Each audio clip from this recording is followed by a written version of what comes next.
Hello दोस्तों, 12वीं पास करने के बाद हम में से कई सारे स्टूडेंट्स के मन में ये सवाल जरूर आता है कि आगे कौन सा करियर ऑप्शन चूज करें। तो दोस्तों, कुछ गिने चुने बेस्ट करियर ऑप्शन में से एक करियर ऑप्शन है रेडियोलॉजिस्ट का। दोस्तों, एक रेडियोलॉजिस्ट बनकर आप जॉब के साथ साथ अपना side by side business open करके लाखों रुपए की कमाई हर महीना कर सकते हो।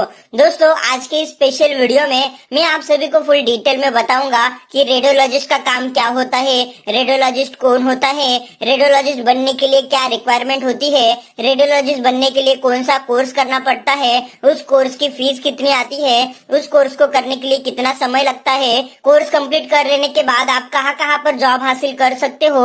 एंड दोस्तों, एंड में मैं आपको ये भी बताऊंगा कि कोर्स कंप्लीट कर लेने के बाद आपको पर मंथ कितने रुपीस की सैलरी मिलेगी, और अगर आप कोई बिजनेस स्टार्ट करते हो तो दोस्तों आपको पर मंथ कितने रुपीस का प्रॉफिट होगा। तो चलो दोस्तों, इस वीडियो की शुरुआत करते हैं और रेडियोलॉजिस्ट के करियर ऑप्शन के बारे में फुल डिटेल में जान लेते हैं। तो दोस्तों, सबसे पहले हम लोग ये जान लेते हैं कि एक रेडियोलॉजिस्ट कौन होता है। तो दोस्तों, मैं आपको बता देता हूँ कि कभी कभी क्या होता है कि जब भी कोई मरीज डॉक्टर के पास जाता है और डॉक्टर को उस बीमारी का पता नहीं चल पाता, तो दोस्तों डॉक्टर उस पेशेंट को रिकमेंड करता है कि आप जाकर अपना सीटी स्कैन करवाइए, या फिर आप एक्सरे निकालिए, या फिर आप एमआरआई स्कैन या फिर अल्ट्रासाउंड करिए। तो दोस्तों, ये कुछ जांचें होती है जिनको करने के बाद डॉक्टर को मरीज के प्रॉपर बीमारी के बारे में पता चल जाता है। तो दोस्तों, ये जांचें करने वाले पर्सन को रेडियोलॉजिस्ट कहा जाता है। सिंपल भाषा में बताऊं तो एक्सरे या फिर एमआरआई स्कैन करने वाले पर्सन को रेडियोलॉजिस्ट कहा जाता है। अगर दोस्तों हम लोग रेडियोलॉजिस्ट के मुख्य कार्य के बारे में बात करें तो दोस्तों रेडियोलॉजिस्ट का मुख्य काम CT scan, X ray, MRI, ultrasound इत्यादि टेस्ट करवाने होते हैं। और दोस्तों, जो भी पर्सन ये टेस्ट करने के लिए उनके क्लिनिक में आता है तो दोस्तों रेडियोलॉजिस्ट का काम ये होता है कि डॉक्टर ने जो टेस्ट बोला है उस टेस्ट को परफॉर्म करने के बाद जो भी फोटोज निकल कर आती है उन फोटोज को प्रॉपर वे से देखकर मरीज की जो भी बीमारी है उसका पता लगाकर रिपोर्ट बनाना होता है। ऐसे में दोस्तों रेडियोलॉजिस्ट का काम काफी ज्यादा डिफिकल्ट होता है, लेकिन अगर आप इस काम में रुचि रखते हो और कुछ एक्सपीरियंस लेते हो तो दोस्तों ये काम आपके लिए काफी ज्यादा आसान बन जाएगा। और दोस्तों, इसके अलावा एक रेडियोलॉजिस्ट रिसर्च के रूप में भी काम कर सकता है। वो शरीर में होने वाली अंतर्गत बीमारियों के बारे में रिसर्च कर सकता है। दोस्तों, अभी आपको पता चल गया है कि रेडियोलॉजिस्ट कौन होता है और उसका काम क्या होता है। अभी दोस्तों हम लोग रेडियोलॉजी में करियर स्कोप कितना है इसके बारे में जान लेते हैं। दोस्तों, आज के समय में कई सारी बीमारियां आ रही है जिसके कारण मेडिकल क्षेत्र में स्पेशलिस्ट की बहुत ज्यादा डिमांड बढ़ गई है। और दोस्तों, इसके साथ साथ रेडियोलॉजिस्ट का भी काफी ज्यादा डिमांड बढ़ गया है। एग्जाम्पल के लिए मैं आपको बता देता हूँ कि आप कोरोना वायरस को ही देख लीजिए। कोरोना वायरस की वजह से इतने सारी बीमारियां बढ़ गई है कि जिसकी जांचें रेडियोलॉजिस्ट के अंतर्गत आती है। और दोस्तों, सीटी स्कैन करने के बाद ही पता चलता है कि मरीज के अंदर एग्जैक्टली कौन सी बीमारी है। तो दोस्तों, इसके अंदर एक रेडियोलॉजिस्ट ने काफी अच्छी और अहम भूमिका निभाई है। दोस्तों, मैं आपको बता देता हूँ कि एक रेडियोलॉजिस्ट बनकर आप अपना करियर सेट कर सकते हो। एक रेडियोलॉजिस्ट का करियर ऑप्शन काफी अच्छा करियर ऑप्शन है। और अगर दोस्तों आप मेडिकल क्षेत्र में अपना करियर बनाना चाहते हो तो दोस्तों एक रेडियोलॉजिस्ट बनकर आप अपनी लाइफ सेट कर सकते हो।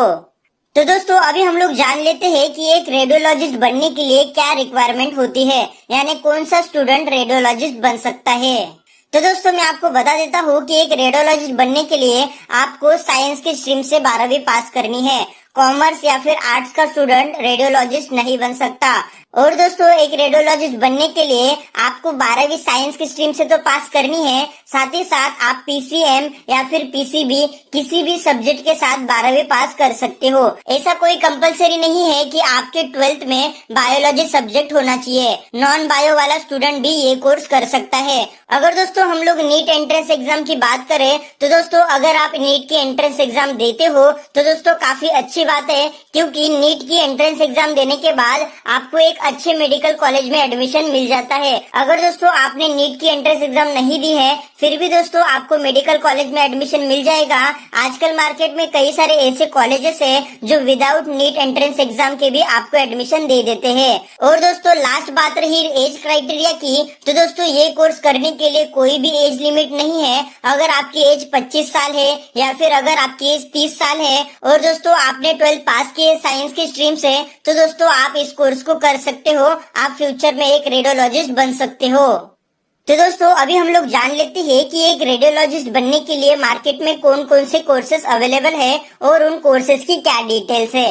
तो दोस्तों मैं आपको बता देता हूँ कि एक रेडियोलॉजिस्ट बनने के लिए आपको 10th पास करनी है। 10th पास कर लेने के बाद आपको साइंस की स्ट्रीम में एडमिशन लेना है और अपनी 12वीं पास करनी है। लेकिन दोस्तों ध्यान रखो कि आपको अपनी 12वीं के पढ़ाई में बायोलॉजी सब्जेक्ट ऐड करना है। अगर दोस्तों आप बायोलॉजी सब्जेक्ट लेते हो तो दोस्तों आपको आगे की जो भी स्टडीज होगी वो काफी ज्यादा आसान लगेगी। तो दोस्तों आप अपनी 12वीं PCB यानी physics, chemistry and biology subject के साथ ही पास करना। 12th पास कर लेने के बाद आपके सामने दो प्रकार के कोर्सेज निकल के आ जाते हैं। एक होता है डिग्री कोर्सेज एंड सेकंड होता है डिप्लोमा कोर्सेज। तो दोस्तों मैं आपको रिकमेंड करूंगा कि आप डिग्री कोर्सेज ही करना, क्योंकि डिप्लोमा कोर्सेज के अंदर आपको बहुत ही कम रुपीस की सैलरी दी जाती है। दोनों का अंतर अगर मैं आपको बताऊं तो दोस्तों ये जो डिग्री कोर्सेज होते हैं ये 3 इयर्स के होते हैं एंड दोस्तों डिप्लोमा कोर्सेज 1.5 से 2 साल के होते हैं। डिप्लोमा कोर्सेज जल्दी खत्म हो जाते हैं लेकिन आगे फ्यूचर में आपकी बहुत कम वैल्यू होती है। तो दोस्तों आप डिप्लोमा कोर्सेज ना करो, आप डिग्री कोर्सेज करो। फ्यूचर में जाके ये रास्ता आपको काफी अच्छा साबित होगा।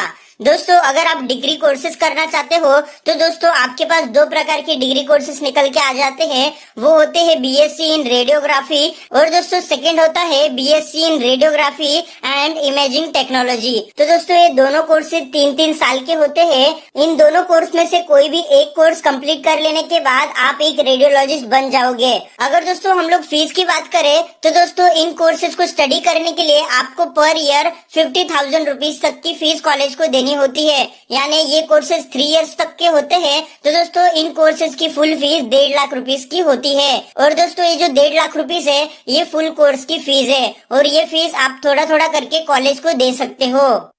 अगर दोस्तों हम लोग डिप्लोमा कोर्सेज के बारे में बात करें तो दोस्तों 12वीं पास कर लेने के बाद आपके सामने डिप्लोमा के लिए diploma in medical radiology therapy यानी DMRT ये कोर्स काफी ज्यादा पॉपुलर है। अगर दोस्तों आप डिप्लोमा कोर्स करना चाहते हो तो दोस्तों आप diploma in medical radiology therapy जरूर करिए। लेकिन मैं आपको रिकमेंड करूंगा कि दोस्तों आप डिग्री कोर्स के लिए जाओ। अगर दोस्तों और डिप्लोमा कोर्सेज की बात करें तो दोस्तों diploma in radiography and imaging technology भी है, डिप्लोमा इन एक्सरे टेक्नीशियन भी है, diploma in CT scan technician भी है। और दोस्तों डिप्लोमा कोर्सेज की फीस 80,000 से 1 लाख रुपीस तक की होती है। और दोस्तों डिग्री कोर्स कंप्लीट होने के बाद अगर आप और फ्यूचर में पढ़ना चाहते हो और पैसे कमाना चाहते हो तो दोस्तों आप मास्टर कोर्स कर सकते हो जो MSc in radiography and radiology का है। और दोस्तों MSc का कोर्स कंप्लीट कर लेने के बाद आप PhD इन रेडियोलॉजी थेरेपी भी कर सकते हो, जिससे दोस्तों आप एक प्रोफेशनल रेडियोलॉजिस्ट बन जाओगे।